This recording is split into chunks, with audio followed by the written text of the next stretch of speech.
Dears, welcome back. ഇന്ന് ഞാൻ ഉണ്ടാക്കുന്നത് ഒരു അടിപൊളി മാക്രോണി റെസിപ്പിയാണ്. അപ്പോൾ നമുക്ക് വീഡിയോയിലേക്ക് പോകാം. ആദ്യം തന്നെ ഇതിലേക്കുള്ള മാക്രോണി വേവിച്ചെടുക്കാം. അതിനായി കുറച്ചധികം വെള്ളം വെച്ചിട്ടുണ്ട്. വെള്ളം നന്നായി തിളക്കുമ്പോൾ ഇതിലേക്ക് ആവശ്യമായ ഉപ്പിട്ട് കൊടുക്കാം. ഇനി ഇതിലേക്ക് 1 ടേബിൾ സ്പൂൺ ഓയിൽ ചേർത്ത് കൊടുക്കാം. ഇനി ഇതിലേക്ക് 2.5 കപ്പ് മാക്രോണി ഇട്ട് കൊടുക്കാം. ഇത് നന്നായി വേവിച്ചെടുക്കാം.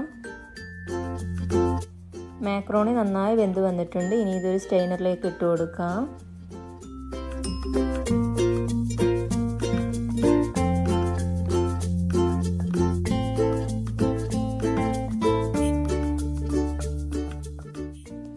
ഇനി ഇതിലേക്കുള്ള ചിക്കൻ ഫ്രൈ ചെയ്തെടുക്കാം. ചിക്കൻ ഇതുപോലെ ചെറുതായി കട്ട് ചെയ്തെടുക്കണം. ഇനി ഇതിലേക്ക് 1/4 ടീസ്പൂൺ മുളക് പൊടിയും 1/4 ടീസ്പൂൺ മഞ്ഞൾപ്പൊടിയും ചേർത്ത് കൊടുക്കാം. പാകത്തിന് ഉപ്പ് ചേർത്ത് നന്നായി മിക്സാക്കി എടുക്കാം.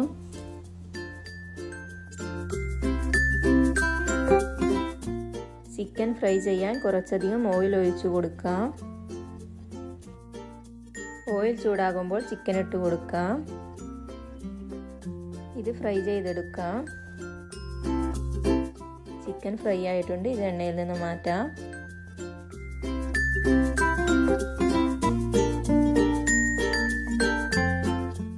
ഈ എണ്ണയിൽ തന്നെയാണ് ഇതിലേക്കുള്ള മസാല റെഡിയാക്കുന്നത്. ഈ എണ്ണയിലേക്ക് 1 ടീസ്പൂൺ ഇഞ്ചി വെളുത്തുള്ളി ചതച്ചത് ചേർത്ത് കൊടുക്കാം. ഇനി ഇതിലേക്ക് 2 മീഡിയം സൈസുള്ള സവാള ഇതുപോലെ അരിഞ്ഞത് ഇട്ട് കൊടുക്കാം. ഇതൊന്ന് വഴറ്റിയെടുക്കാം. ഇതിലേക്ക് ആവശ്യത്തിന് ഉപ്പ് ചേർത്ത് കൊടുക്കാം. സവാള ചെറുതായിട്ടൊന്ന് വഴന്നു വന്നാൽ ഇതിലേക്ക് ബീൻസ് ഇട്ട് കൊടുക്കാം. ഇത് നന്നായിട്ട് വഴറ്റിയെടുക്കാം. ഇനി ഇതിലേക്ക് ക്യാരറ്റ് കൂടി ചേർത്ത് കൊടുക്കാം. ഇതെല്ലാം വഴന്നു വന്നാൽ ഇതിലേക്ക് ക്യാപ്സിക്കം ഇട്ട് കൊടുക്കാം.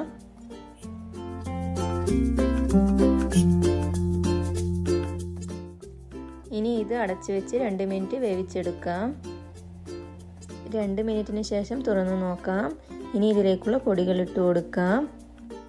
1/2 ടീസ്പൂൺ മഞ്ഞൾപ്പൊടി, 1/2 ടീസ്പൂൺ കുരുമുളക് പൊടിയും 1/4 ടീസ്പൂൺ ഗരം മസാലയും ചേർത്ത് കൊടുക്കാം. പൊടികളുടെ പച്ചമണം മാറുന്നത് വരെ വഴറ്റിയെടുക്കാം. ഇനി ഇതിലേക്ക് 1 ടേബിൾ സ്പൂൺ ടൊമാറ്റോ കെച്ചപ്പും 1 ടേബിൾ സ്പൂൺ സോയാ സോസും ചേർത്ത് നന്നായി മിക്സാക്കി എടുക്കാം. 1 ടേബിൾ സ്പൂൺ മല്ലിയില ചെറുതായി മുറിച്ചിട്ട് കൊടുക്കാം. ഇനി ഫ്രൈ ചെയ്ത ചിക്കൻ ചേർത്ത് കൊടുക്കാം.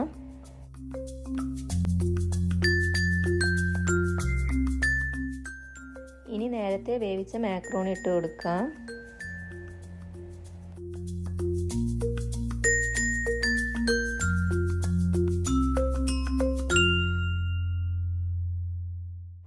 അപ്പോൾ നമ്മുടെ ചിക്കൻ മാക്രോണി റെഡി ആയിട്ടുണ്ട്. ഇത് ബ്രേക്ക്ഫാസ്റ്റ് ആയിട്ടും ഡിന്നറായിട്ടും ഉണ്ടാക്കാൻ പറ്റിയ നല്ല വിഭവമാണ്. എല്ലാവരും ഇതുപോലെ ഒന്ന് ട്രൈ ചെയ്ത് നോക്കുക. ട്രൈ ചെയ്തതിന് ശേഷം ഫീഡ്ബാക്ക് അറിയിക്കുക. നല്ലൊരു റെസിപ്പിയുമായി വീണ്ടും കാണാം.